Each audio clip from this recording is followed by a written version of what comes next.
윤석열 대통령이 야당 주도로 국회를 통과한 3개의 쟁점 법안에 대해서 거부권을 행사하면서 이제 관심은 국회 재표결에 집중되고 있습니다. 이런 가운데 오늘 윤석열 대통령과 여당 원내 지도부의 만찬 회동에 한동훈 대표는 포함되지 않아서 여러 해석이 나오고 있습니다. 관련 내용 포함한 정치권 이슈들 송영훈 국민의힘 대변인, 장윤미 전 더불어민주당 법률위 부위원장과 자세히 짚어보겠습니다. 어서 오십시오. 안녕하세요. 네, 안녕하십니까. 네, 먼저 윤석열 대통령이 오늘 오전에 김건희 여사 특검법과 해병대원 특검법 그리고 지역화법법에 대한 거부권을 행사를 했습니다. 김 여사 특검법에 대해서는 2번째고 해병대원 특검법에 대해서는 3번째 거부권 행사인데 먼저 송영훈 대변인님 어떤 의미라고 봐야겠습니까? 일단 야당에서는요. 윤석열 대통령의 전체적인 제2요구권 행사 횟수를 가지고 문제 삼고 있는 걸로 알고 있습니다. 그런데 그것은 좀 부풀려진 측면이 있다고 생각을 해요. 예를 들면 작년에 제2요구했던 방송 3법 그리고 이번에 또 제2요구했던 방송 4법 합하면은 법안 개수로는 7개잖아요. 근데 실제로는 사안은 1개입니다. 이런 것들이 7개로 카운트가 되고 있고 그다음에 특검법 같은 경우에도 말씀하신 2가지 특검법 외에 작년에 그 50억 클럽 특검법이라고 하는 것도 있었습니다. 합하면은 역시 그 제2요구 횟수가 6번인데 사실상 사안은 2가지 아닙니까? 이런 식으로 횟수가 크게 부풀려져 있다는 점 말씀드리고 그다음에 제2요구권이라고 하는 것은 원래 헌법재판소에서 노무현 대통령 탄핵 사건 때도 뭐라고 판시했냐면 법률안에 위헌의 의심이 있거나 개선의 여지가 있으면 대통령은 제2요구권을 행사해야 된다라고 판시한 바 있습니다. 실제로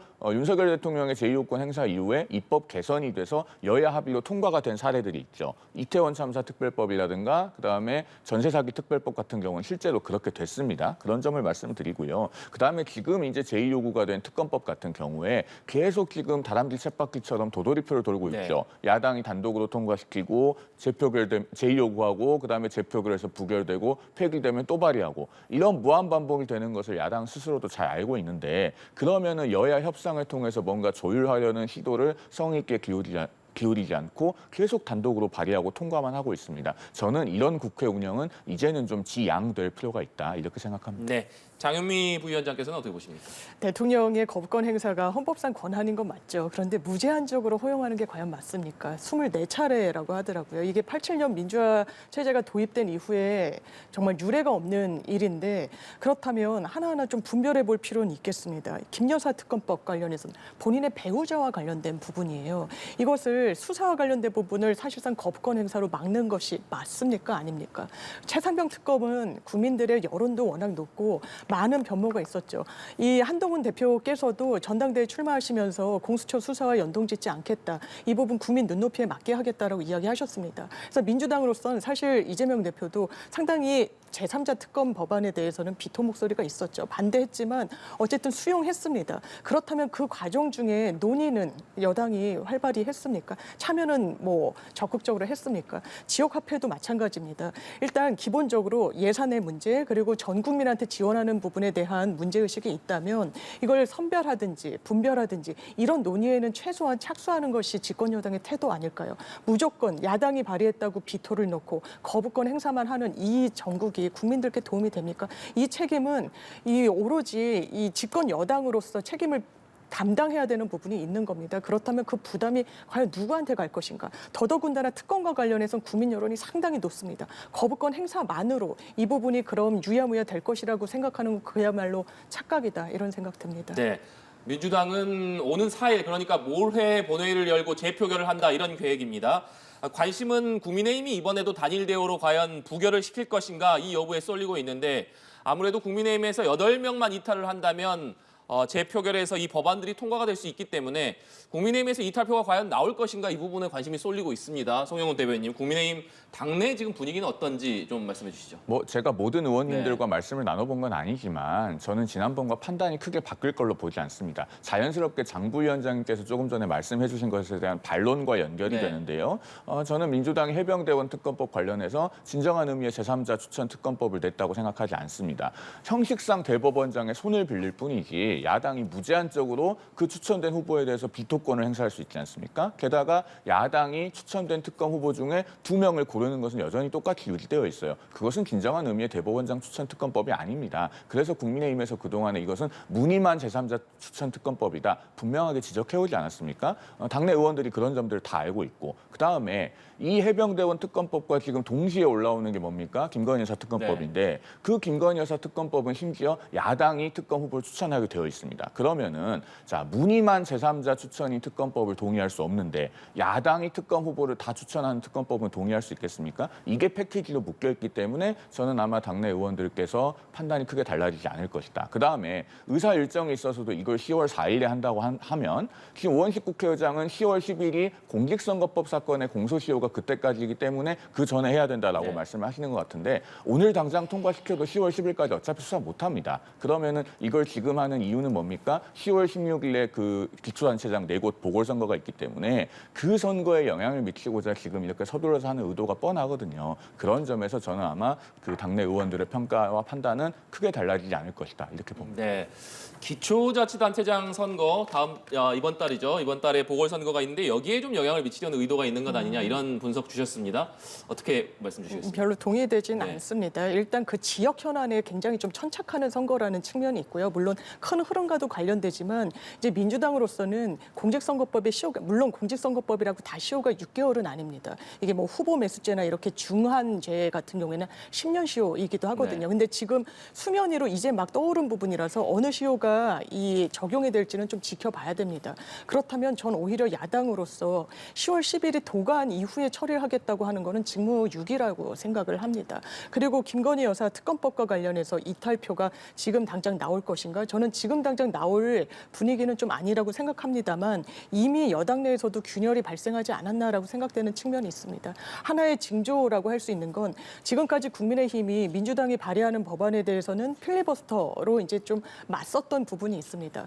최근에도 민주당이 재발의했을 때 이 의원총회를 이제 비공개로 갖고 이 부분과 관련해서는 필리버스터를 할지 말지를 논의했지만 안 하기로 한 거죠. 네. 전 개인적으로 못하는 거라고 생각합니다. 김건희 여사 특검법과 관련해서는 도이치모터스부터 이 명품백 그리고 지금은 공천 개입까지 계속 꼬리를 물면서 나오고 있습니다. 의원들이 필리버스터라는 건 본인의 이름을 걸고 그리고 정치적인 어떤 평가까지 다 아우르면서 의견을 개진하는데 엄호가 되겠습니까? 지금 이 국면에 김건희 여사 특검에 대한 여론은 상당히 높은데요. 그렇다면 이 못하는 상황 또 제가 국민의힘 한 대변인께서 한 방송에 나와서 지금은 우리가 독대를 요청하지만 어느 순간에는 윤석열 대통령이 한동훈 대표께 독대를 요청할 것이다 이렇게 이야기를 하더라고요. 저 국회 일정과 맞물려서 이해가 된다라고 생각했습니다. 이른바 김건희 여사 특검법이라는 게 바로미터로 있는 거죠. 이 부분과 관련해서 국민의힘에서 언제까지 이 부분을 막고 엄호하고 하겠습니까? 더더군다나 이른바 윤한 갈등이라는 게 가속화되고 있는데 친한계 의원들이 계속해서 대통령 그리고 국민들이 원하는 이 여사 리스크에 대해서 방어로 일관할 거라고 생각되지 않는 측면이 있어서 민주당으로서는 국민 열망이 높은 만큼 계속 할 수밖에 없을 겁니다. 그 부분과 관련한 국민의힘 의원들께서 전 국민을 바라보고 정치하신다면 어느 순간에 결단이 있지 않을까 생각합니다. 네. 그런데 이 김건희 여사 특검법 재표결 전에 김건희 여사가 대국민 사과를 해야 된다 이런 목소리가 국민의힘 친한계에서 좀 나오고 있는 상황입니다. 그런데 친윤계에서는 아직 수사도 끝나지 않았는데 사과를 하는 것이 말이 되느냐. 그리고 자칫 사과를 잘못한다면 야당의 공세에 빌미를 줄 수가 있다. 이런 반대 의견도 나오고 있는 상황입니다. 지금 김건희 여사의 대국민 사과 여부를 놓고 당내에서 좀 엇갈린 의견들이 나오고 있는데 이 상황은 어떻게 이해하겠습니까? 일단 김건희 여사에 관련된 사안은요. 이 세 가지를 좀 분명하게 구분해야 됩니다. 지금 저희가 앞서 논의했던 그 특검법에 관한 입법적인 측면, 그다음에 아마 뒤에서 이야기가 나오겠지만 어떤 수사에 관한 사법적인 측면, 그다음에 지금 저희가 이야기하는 이 사과 여부에 관한 정무적인 측면, 이 세 가지는 다 분리해서 봐야 됩니다. 앞서 저희가 뭐 열띤 토론했습니다마는 국회에서 이 특검법을 반대하는 것은 그 특검의 추천 방식과도 긴밀한 관련이 있어요. 앞서도 말씀드렸지만은 해병대원 특검법은 정말로 정확한 진상 규명을 하려면 객관적인 제3자가 특검을 추천해야 되는데 그 논리의 연장선상에서 그러면은 김건희 여사에 대한 특검은 대통령은 야당이 후보를 추천하는 이것을 동의해 줄 수 있느냐는 논리적인 그 연관 관계의 문제가 있습니다. 그런데 그것과 별개로 지금 법적으로 처벌 규정이 없어서 명품백 수수에 대해서 기소를 못한다고는 하지만 그것과 별개로 많은 국민들께서 그 명품 가방 수수 행위 자체는 부적절하다는 판단을 이미 하고 계시지 않습니까? 그러면은 그런 국민 눈높이에 맞게 그리고 사안의 내용과 본질과 성격에 맞는 어떤 상응하는 정무적 조치는 필요하다는 당내 의견들이 많이 있습니다. 그런 것들을 방송에 나와서 공개적으로 말씀하신 현역 국회의원이나 또는 일부 지도부도 있었죠. 그렇기 때문에 그런 목소리를 좀 경청하셔서 어떤 그 사안의 성격에 맞는 조치는 조속하게 이루어질 필요가 있지 않나 하는 생각이 듭니다. 네. 사과가 필요하다, 필요하지 않다 지금 의견이 맞서고 있는 상황인데 네. 어떻게 결론날이라고 보십니까? 저는 사과 못할 거라고 생각합니다. 일단 너무 실기했어요. 사과한다고 국민들이 이걸 수용하실 그 지점을 이미 지났다라고 생각합니다. 사과는 또 타이밍 아니겠습니까? 그리고 여사를 둘러싼 의혹이 너무나 전방위적입니다. 사실 도이치모터스와 관련해서 명품백 관련해서 공천 개입과 관련해서 이게 다 또 사법적인 사안과 관련이 돼 있어요. 이를테면 명품백은 오늘 무혐의가 나왔기 때문에 법적으로는 일단락이 돼서 이 부분만 사과하고 그러면 사법적인 부분에 대해서 사과를 한다는 건 용인의 의미도 좀 담겨 있다고 볼 수 있기 때문에 상당히 좀 주저할 수밖에 없거든요. 그럼 뭐는 사과하고 뭐는 사과하지 않는지 이 내용을 분별을 할 수 없을 겁니다. 그리고 더더군다나 여사께서 한번 대선 국면에서 사과를 하셨었죠. 본인의 학력 위조 사건이 불거졌을 때 본인은 조용한 내조하겠다고 하셨습니다. 지금도 아마 사과가 만약에 공식적으로 나온다면 그 정도 수위일 수밖에 없을 텐데 이미 그 당시의 사과가 국민들께서는 진정성이 없다고 보시는 거죠. 조용한 내조와는 너무나 거리가 먼 행보를 보이셨기 때문에 이 부분과 관련해서는 사과는 이미 타이밍도 지났고 그 내용도 분별하기 어려울 뿐만 아니라 설사 한다고 하더라도 이건 국민 감동을 갖고 올 수는 없을 겁니다. 지금은 여사께서 사과할 시점이 아니라 수사를 정확하게 받아야 될 시점이라고 생각합니다. 네. 이런 가운데 윤석열 대통령이 오늘 여당 원내 지도부와 여당 소속 국회 상임위원장 또 상임위 간사 등과 만찬 회동을 갖습니다. 한동훈 대표 원외이기 때문에 참석 대상에서 빠졌는데 대통령실과 추경호 원내대표는 국정감사를 앞두고 만들어진 의례적인 자리다 이렇게 설명을 했습니다. 그런데 앞서서 한동훈 대표의 윤석열 대통령에 대한 독대 요청에 대한 응답이 없는 상황에서 이루어지는 만찬이다 보니까 한동훈 대표 원외이긴 합니다만 빠진 것을 놓고 여러 정치적인 해석이 나오고 있습니다. 송영훈 대변인님, 원내 그러니까 상임위원장이라든가 원내 지도부 간사들이 국정감사를 앞둔 상황이기 때문에 이것이 의례적인 만찬이다 이런 얘기를 하고 있습니다만 아무래도 대표가 빠졌기 때문에 해석이 나옵니다. 어떻게 일각에서 그런 해석도 있는 것은 알고 네. 있습니다만 저는 한동훈 대표를 패싱한다든가 그런 것은 아닐 거라고 믿습니다. 그리고 지금 국정감사 시작하려면 이제 5일밖에 안 남았지 네. 않습니까? 그리고 이제 각 상임위원장이나 또 간사 이분들은 특히나 이제 국정감사 전국에서 정말 최일선에서 고군분투하셔야 되는 분들이기 때문에 그분들을 불러 모아서 원내 지도부와 함께 대통령께서 격려하는 그런 의미가 있을 거라고 생각합니다. 다만 이제 이런 해석이 나오는 이유는 저희가 좀 눈여겨봐야 된다고 생각을 합니다. 그러니까 한동훈 대표가 대통령께 독대를 거듭 요청을 드렸고 네. 그것이 날짜가 계속 지나고 있죠. 이게 계속 미뤄지고 일정이 안 잡히다 보니 구구한 해석이 나오는 상황인 것입니다. 그런데 이게 계속 늦춰지면요. 대통령께서 한동훈 대표를 만나시는 것은 자연인 한동훈을 만나는 게 아니지 않습니까? 국민의힘의 여당 대표로서의 한동훈 대표를 만나는 것이기 때문에 그 만남에서 들으시는 말씀은 한동훈 대표 개인의 의견이 아니고 한동훈 대표가 대변하는 일정한 당내의 당심 목소리 그리고 그 당이 대변하는 일정한 비율의 국민의 목소리를 들으셔야 되는 것이거든요. 그러면은 그게 계속 미뤄졌을 때 당심을 경청하지 않는다든가 혹은 어떤 당이 대변하는 일정한 국민의 민의를 경청하지 않으려고 한다는 구구한 오해와 억측이 있을 수도 있다고 생각합니다. 그렇지 않으려면은 저는 이런 독대나 어떤 긴밀한 회동은 빠른 시일 내에 만들어져야 되지 않는가 하는 생각이 듭니다. 그러니까 한동훈 패싱이라고 볼 수는 없지만 윤석열 대통령과의 독대는 한시라도 빨리 만들어지는 것이 여러 억측을 막을 수 있다 이런 말씀이신데 장유미 부위원장께서는 한동훈 패싱은 아니다. 어떻게 보십니까? 저는 한동훈 패싱이라고 생각합니다. 이거는 명확하게 그러니까 이른바 친한계에서 왜 대통령께서 안타깝게 이런 오해를 좀 빌미를 주시는지 모르겠다라고 한탄하시던데요. 저는 이 오해를 자초하는 거 아니라고 생각합니다. 명백한 메시지를 냈다라고 생각합니다. 이 부분과 관련해선 한동훈 대표한테 신임을 거두어 드렸다는 메시지 그 이상 그 이하도 아니라고 해석될 수밖에 없습니다. 왜냐하면 한동훈 대표가 얼마나 여러 차례 독대를 그 그리고 현안을 풀기 위해서 대통령과의 만남을 청했습니까?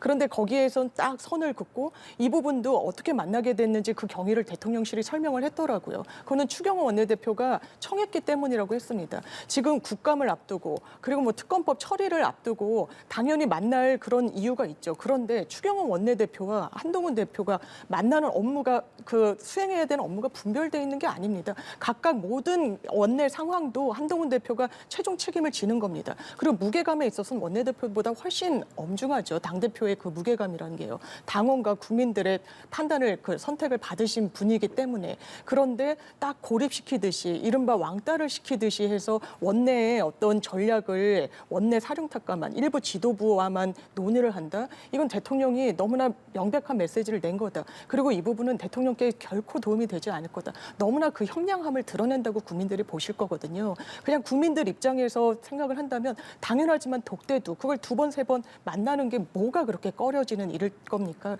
그렇기 때문에 더 한동훈 대표의 정치적인 공간을 대통령께서 닫고 계시다 이런 생각 듭니다. 네, 이 내용도 짚어보겠습니다. 김대남 전 대통령실 선임 행정관의 통화 녹취가 공개돼서 파장이 일고 있습니다. 지난 전당대회 당시에 김 전 행정관이 야당 성향 매체 기자와의 통화에서 한동훈 당시 당대표를 후보를 공격하면 김건희 여사가 좋아할 것이다. 이런 취지의 주장이 담긴 내용인데 한동훈 대표가 이 내용이 공개된 이후에 SNS에 나를 공격하라고 사주한 것 부끄럽고 한심하다 이렇게 비판을 하면서 당 차원의 진상조사를 지시를 했습니다.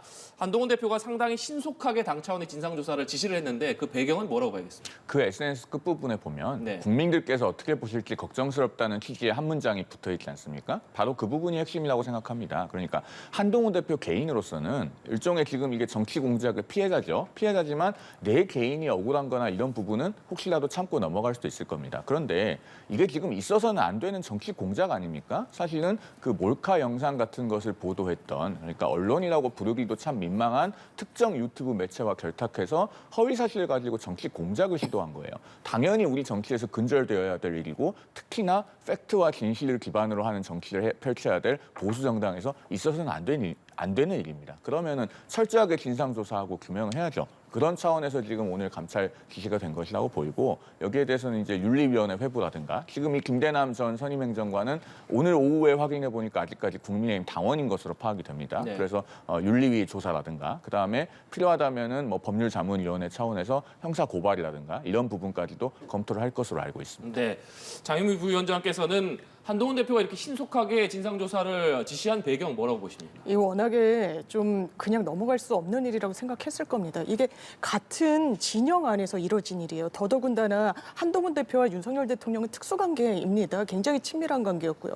그런데 나오는 수위가 김대남 행정관은 뭐 개인적인 일탈이다. 그리고 오히려 이 뭐 좌파 매체한테 본인이 역이용을 당했다라고 이렇게 말씀을 하시던데 그 녹취를 들어보면 그렇지 않습니다. 구체적으로 이 요청을 하거든요. 그러면서 그 부분과 관련해서 이를테면 전당 총선을 치르는데 여론조사를 수차례 진행을 하는데 은근슬쩍 본인의 대선 지지율 선호도를 조사를 넣었다. 이거 횡령으로 문제 삼아야 된다. 이틀 뒤에 실제로 기사가 나왔습니다. 심지어 원희룡 전 장관 같은 경우에는 그거를 전당대회 때 공격의 또 하나의 빌미로 삼거든요. 그렇다면 이게 과연 그냥 행정관의 개인적인 일탈에 불과할 것인가? 아니면 그 윗선까지 관여가 돼 있을 것인가? 이 사람의 워딩을 보면 그렇습니다. 한동훈을 치면 여사가 굉장히 기뻐할 거라고 이야기를 해요. 그러면서 여러 문제를 이야기하고 본인이 먼저 뭐 거짓 정보를 흘렸다 이건 믿기가 어렵습니다. 대단히 먼저 선제적으로 한동훈 대표의 어떤 비위 등에 대해서 언급을 하거든요. 그래서 무슨 문제가 있냐라고 물으니까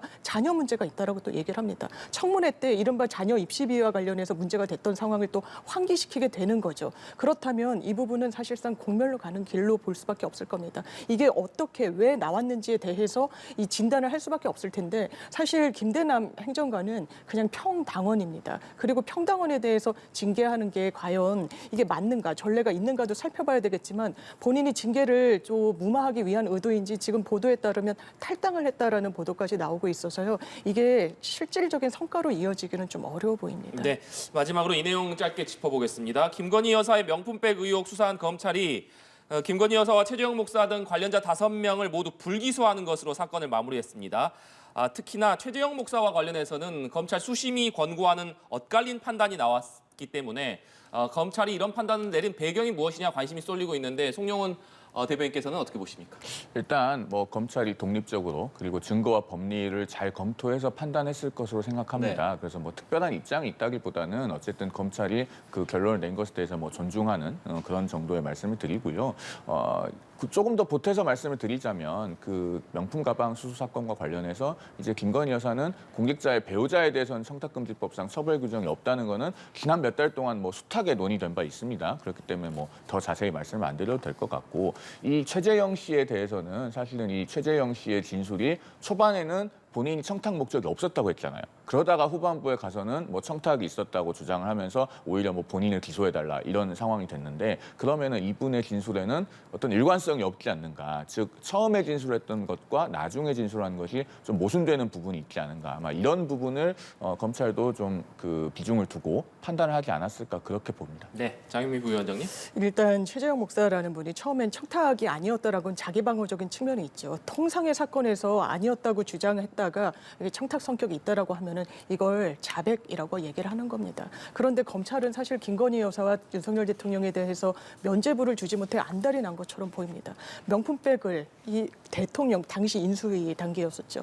이걸 받는데도 아무도 처벌받지 않는다. 그러면서 직무 관련성이 없다라고 이야기를 합니다. 개인적인 소통 영역을 넘어서 제공된 게 아니라는 게 검찰의 오늘 설명 내용이 있더라고요. 그냥 만남을 청하기 위해서 가져간 선물에 불과하다는 겁니다. 직무 관련성이 없어야 대통령도 처벌을 면할 수 있기 때문입니다. 짚어주신 대로 김건희 여사는 직무 관련성이 있는 선물이어도 처벌 조항이 없어서 처벌 못합니다. 그렇지만 공직자인 배우자는 직무 관련성이 있는 금품을 본인의 배우자가 받았을 때 그걸 신고하지 않으면 형사처벌을 받게 돼 있거든요. 그러니까 무리하게 직무 관련성이 없다라고 합니다. 그 이유가 실제로 청탁이 있었습니다. 뭘 들어달라, 누구 내 아는 사람을 국립묘지에 안장시켜달라, 통일TV 송출을 시켜달라. 그런데 일회적이고 모호한 청탁이었다고 얘기합니다. 다른 피의자들에게 이렇게 검찰 판단했습니까? 그렇지 않습니다. 그렇다면 이 부분과 관련해선 오히려 검찰의 면죄부가 역으로 특검의 여론을 불붙게 할 수 있다. 이렇게 진단합니다. 네, 알겠습니다.